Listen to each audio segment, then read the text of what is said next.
Bismillahir Rahmanir Rahim. Barkanmu da sake saduwa a cikin shirinmu na musan sirrin Alƙur'ani. Yau in Allah yadda za mu yi magana akan wasu kalmomi da Allah ya faɗa, ma'ana shi ne alhajju. Zakar Allahu kalimata alhajj. Allah ya ambaci wannan kalma na alhajju a aya guda ɗaya sau uku. Qala alhajju ashhurun ma'lumat. ɗaya kenan. Faman farada fihinna alhajja biyu kenan. Fala rafatha wala fusuqa wala jidala fil hajji uku kenan. Tayyib, an ambaci hajju har guda uku. Shin wayannan hajju guda uku nan duka ma'ana guda ne ko suna da bambanci?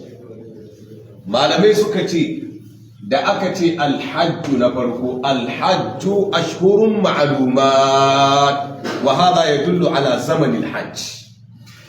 Domin mun sani zamanul hajji daga 1 ga Shawwal har zuwa 10 ga watan Zulhijja. Ma'ana wasu na daukan kwana 70, ko in ka dama ka ce wata uku jere, ko a ce kwana 70 shine ayyamul hajj.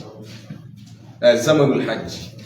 To kenan alhajju na farko ana maganan ma'ana zamanul hajj. Alhajju ashhurun ma'lumat. Amma da yace faman farada fihinna alhajja wal hajju asani huwa alhajju nafsuhu.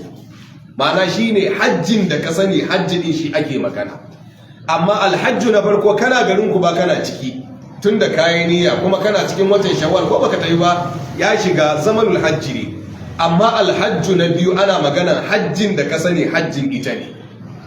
فمن فرض فيهن الحج فلا رفث ولا فسوق ولا جدال في الحج.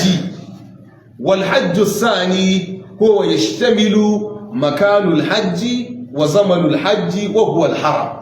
أما حج نأكو ينا مكان زمان الحج لكم مكان الحج أصل يند أكي حج وهو الحرم شيني حرمي. كينان كاغا حج تفرقو تنا دوكا معنا دبان، حج تبيو تنا دوكا معنا دبان، hajji ta uku tana ɗaukan ma'ana daban, ga su kuma an jera su a cikin alƙur'ani, kuma a aya guda, kuma a wuri guda. Wa kullu hadha min asraril qur'anil karim, wallahu ta'ala a'lam.